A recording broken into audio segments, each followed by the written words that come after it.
అసలు రాక్షసులలో హిరణ్యకశిపునిలా తపస్సు చేసినటువంటి రాక్షసుడు మీకు కనపడడు. అంత ఘోరమైనటువంటి తపస్సు చేశాడు. బ్రహ్మగారిని అంత మెప్పించాడు. ఎన్ని సంవత్సరములు తపస్సు చేశాడని బ్రహ్మగారు చెప్పారో తెలుసా? ఆయనకి తెలియదు. ఎందుకంటే తపస్సు చేస్తున్న హిరణ్యకశిపుడికి అసలు కాలం కాదు, తన శరీరం ఏమైపోయిందో తెలియదు. అది కృతయుగం కాబట్టి ఉన్నాడు. బ్రహ్మగారు ముక్కు మీద వేలేసుకున్నాడు. ఆ మాట ఎప్పుడు అనలేదు.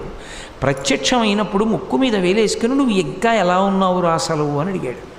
ఎందుకనంటే చీమలు, పురుగులు ఆయన నెత్తుట్ని, మాంసాన్ని, మజ్జని కూడా నాకేశాయని రాశారు భాగవతంలో. అంటే అస్థిపంజరం ఒకటే ఉంది హిరణ్యకశిపుడు. కేవలం అస్థిపంజరం ఉండి అప్పుడు ఎముకలు ఉంటే ప్రాణం ఉండేటటువంటి యుగం కనుక, అస్థిగత ప్రాణములు కనుక అస్థిపంజరం ఒకటి మిగిలిపోయింది కాబట్టి హిరణ్యకశిపుడు